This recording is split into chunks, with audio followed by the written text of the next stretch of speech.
our next speaker, Holly Harding from Glendowie College. Hi everyone, just checking you can hear me. Am I loud enough? All right.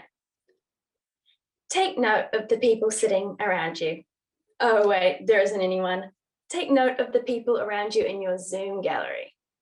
Do they look like nice, good people? These people look like they're going to save the planet, right? They look like they've got it covered, so I don't need to do anything, right?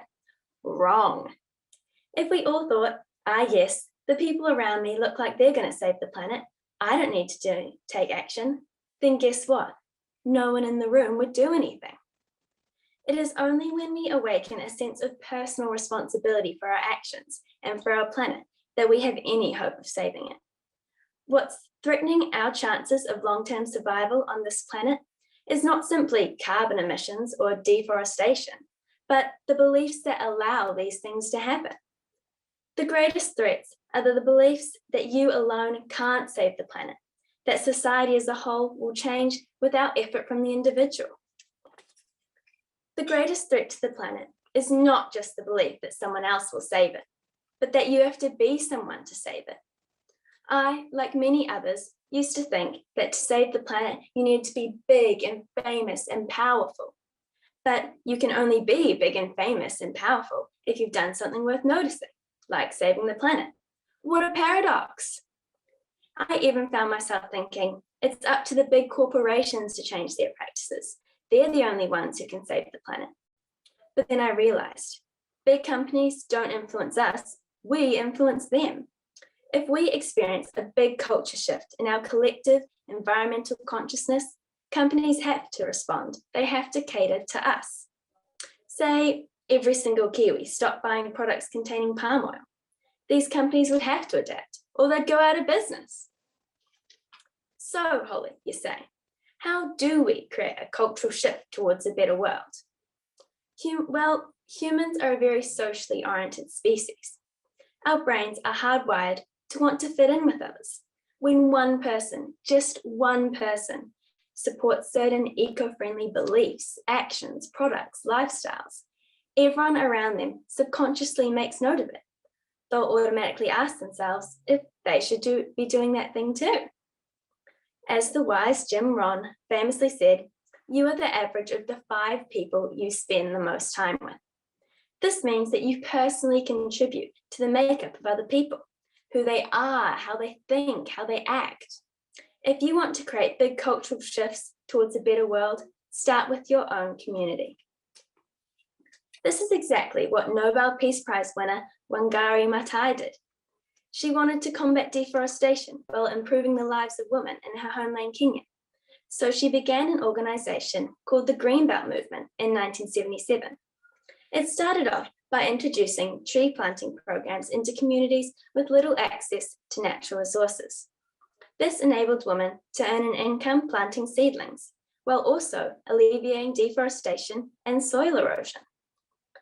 The grassroots organization grew from there into the international movement it is today, and has planted over 50 million trees and trained over 30,000 women in forestry, beekeeping, and other trades that help them earn income while preserving their lands and natural resources.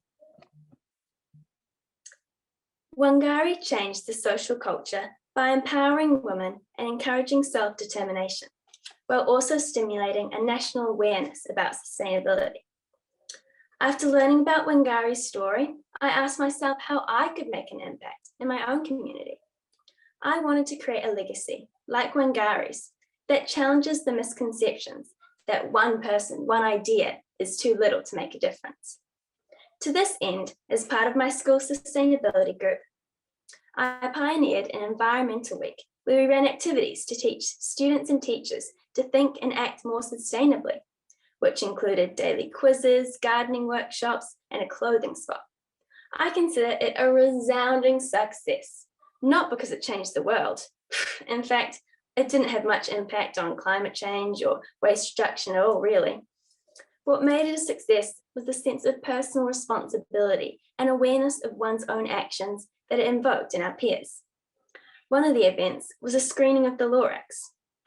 Something the Lorax said really resonated with me.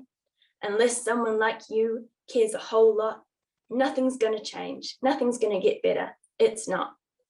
Through these activities, students realised that all the incredible actions being taken by individuals and organisations around the world only came about because one or two people cared and started something powerful. Take note of the people around you in your Zoom gallery again. Go on. The decisions you have made and will go on to make will impact these people. You can either sit back and wait for the rest of the world to act, or you can take action, take responsibility, and be part of the cultural shift towards a better planet. Thank you. Kia ora, well done. We're very glad you're here in our Zoom gallery. And definitely power to the people in our communities and our collectives. Loved it.